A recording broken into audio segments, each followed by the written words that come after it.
Namo Guanxi Yin Pusa. Namo Guanxi Yin Pusa. Namo Guanxi Yin Pusa. Namo Guanxi Yin Pusa. Namo Guanxi Yin Pusa. Namo Guanxi Yin Pusa.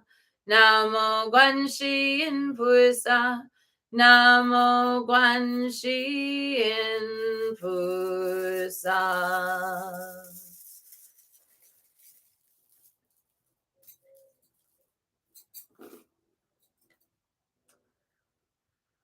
And our intermediate prayer for the Mani Reciter of Calm by Gyaltse Tokme Zangpo. Lama Dankun Shuksum Lak Chak Salo, Dakni Changchuk Nipur, Chike Bar, Gangdang Gandu Kepa de Dang Der, Tadu Tuje Chenpo Jetsin Shing, Gusum Gewe Chila Chapar Sho, Jamdang Ningje, Duljar Gerpa, Nam Tuje Chenpo. No, sorry, I have to look. I thought I had it. However,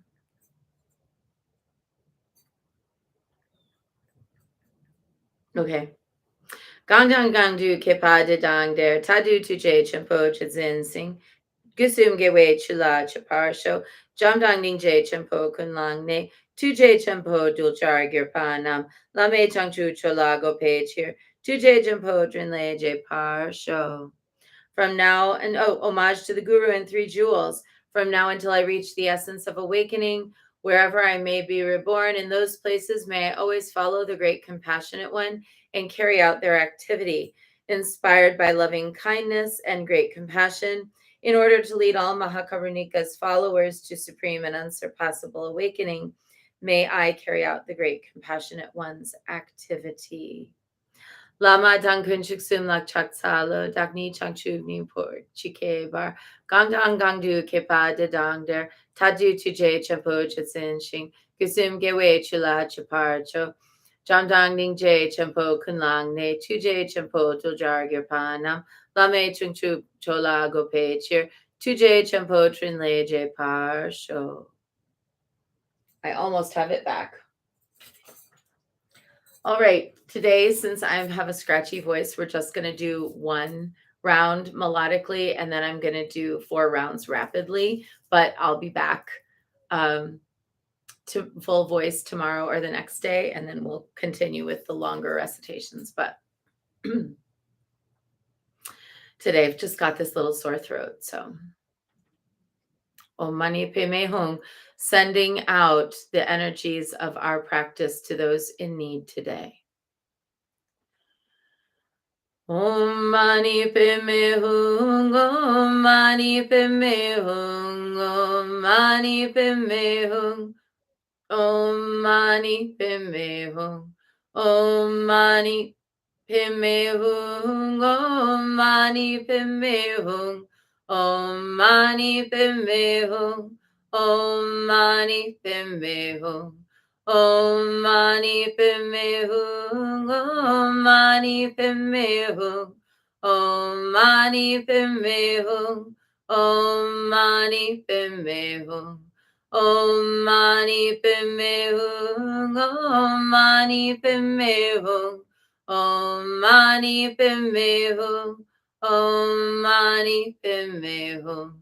Om Mani Padme Hum, Om Mani Padme Hum, Om Mani Padme Hum, Om Mani Padme Hum, Om Mani Padme Hum, Om Mani Padme Hum, Om Mani Padme Hum, Om Mani Padme Hum.